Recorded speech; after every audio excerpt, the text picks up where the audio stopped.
Alright, so I wanted to do a quick video on this Champion open frame digital hybrid inverter generator. It's the model 10573, and it's a little bit different with this open frame.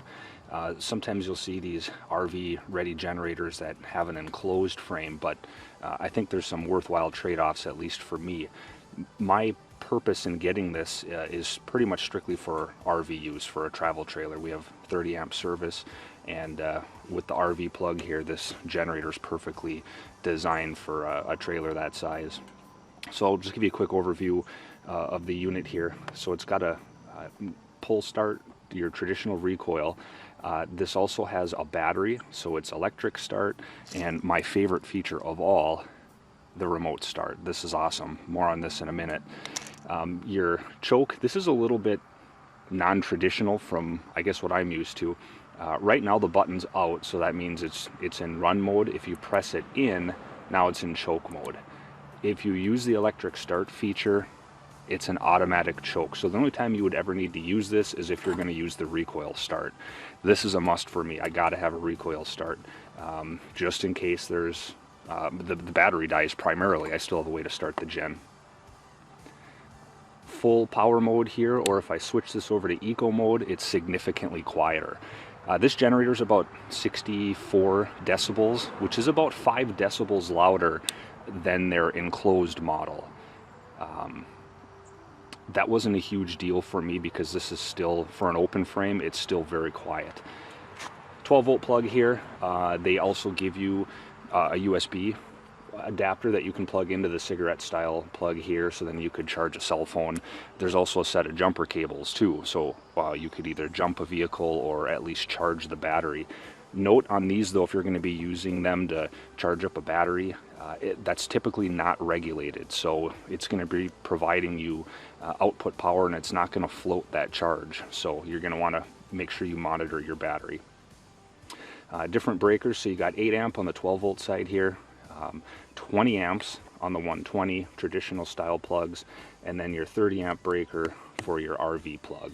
It also does have the parallel kit, so if you wanted to run 2 of these in parallel, you would have 50 amp service on that. You would just need obviously 2 generators and then the parallel kit. So this is 4,000 starting watts and 3,500 running watts. That was important to me to get the 3,500 running watts because you'll see some folks with the 3,000 watt generators that are having difficulty running, especially if you have a 15,000 BTU air conditioner. If you have nothing else running, it would probably work with the 3,000 watt. It will work with a 3,500 running watts, primarily because it's got the 4,000 starting watts. Those 15K air conditioners have a pretty hard start to them. So you need that extra power there to be able to get the unit started, and then at 3,500 running, you won't have any issues running that. Here's something that you should also know. This is a floating neutral generator, which a lot of them are on this size. So what'll happen is, like if I plug in my power protector here, my surge guard, typically what I want is I want to have both of these lights lit up, and that means we've got correct wiring. What happens though is when you go to plug this in, you're only going to get this one light here, which means you have an open ground. There's an easy way to fix this. Champion puts out a service bulletin. You can just pop this panel off with the screws, and they'll tell you how to bond the neutral. Otherwise, plenty of plans to do this online. I just made my own plug here, where you take the neutral wire here, bond it to the ground. All you do then is plug this in, just like that. Now you're going to have both lights lit up. Now, if you do this, you do have to use the grounding screw here, and you should be grounding your generator. That's just the way that works. I don't really want to get into too much more on that. There's plenty to read about online. Make sure you follow all your electrical codes. So very easy to start. Let me show you how this is so easy to use. All you do when you get set up, so in my case, camping, press the power button, and you'll notice that the green light's flashing. What that means is the generator is it's on and it's in standby mode. It's waiting to receive a signal. Now I could start it a couple different ways here. Of course, I can always use the recoil start, but probably the easier way to do it would be if I hit the button again, it'll start, or my favorite is to simply use the remote. It works great. The remote's got an 80-foot range. My power cord is only 35 feet, so typically I'm pretty close to it, but it works awesome from inside the camper. So to start it, just press the button once.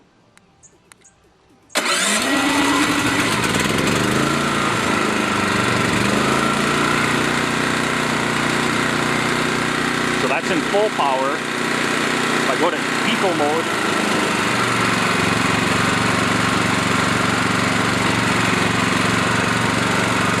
press the lower button to shut it off.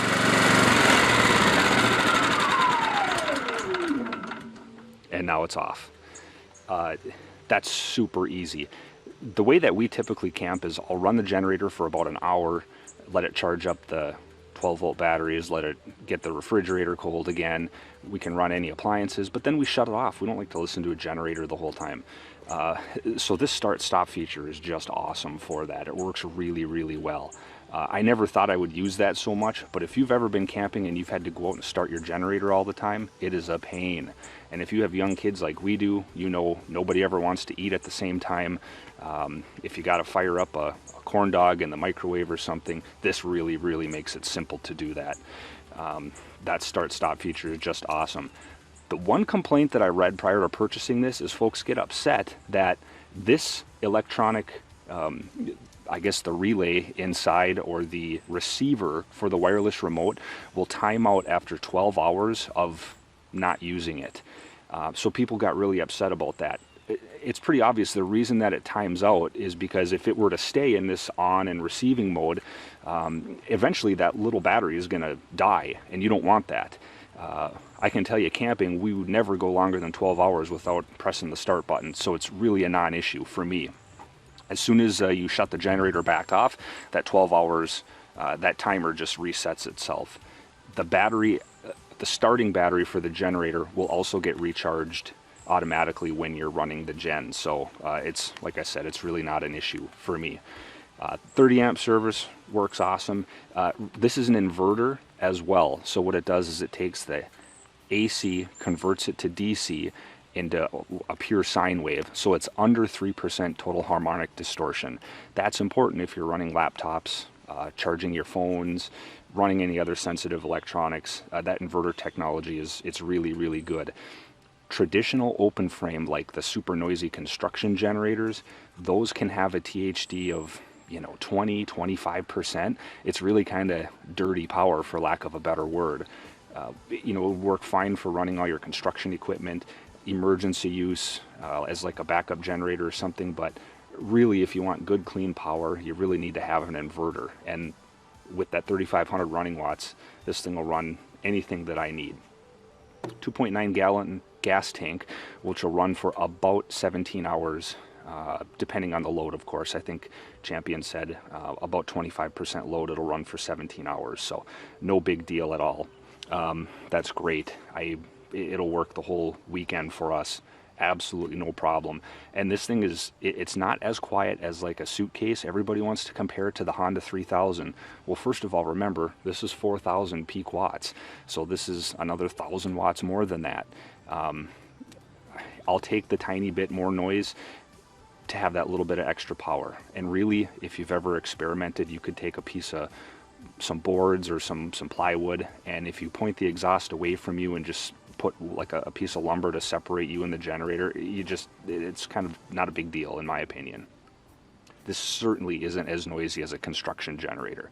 A couple other things to point out: rubber isolation feet, and look at the drain plug for the oil down here. That was well thought out, because to change the oil, which you should do after the first 5 hours, you just simply back out that bolt and the oil falls down in your drip pan underneath, and it doesn't get stuck in any mounting hardware or anything, so I certainly appreciated that. Also has the hard plastic wheels, which I like, because even the so-called run flat ones that are filled with foam often get little indentations in them, and it's really annoying when you're trying to move your generator around Let me just take you around to the other side quick. Comes with a handle, which is nice. This thing totes around really, really easy. On the business side here, this is the actual generator here. So the fan that spins inside will force some air out of these cooling ports. So you'll want to make sure that this is free because you will have air coming out there. On this side is the muffler and the exhaust. I saw a video online, somebody said this is where the spark plug is. That is not the case, folks. This is the exhaust, and you've got a spark arrestor right here. Make sure that arrestor stays clean. Champion branded engine. I think it's 224 cc's. Super easy access to the carb if you want to drain that in the winter time or something. That's really easy to do. And then on this side, you've got the air intake and then your battery here. I just wired in, got it all tucked away in here, but I just wired in one of these charging plugs. So in the off season, I can just plug this into my trickle charger, and I know that my battery's always maintained here. Little 7 amp hour battery, works great. We had no issues starting this thing up, like, you know, every probably 2 hours, and then let it run for maybe 30 minutes or so. Super easy. Fuel on-off switch tucked away in here in case you forget. They give you a nice diagram here. And how about that for service? They give you a telephone number to call, and you actually get somebody to answer the phone if you got a question. So overall, I've been happy with this unit. I probably got, I don't know, maybe 20 or so hours on it so far.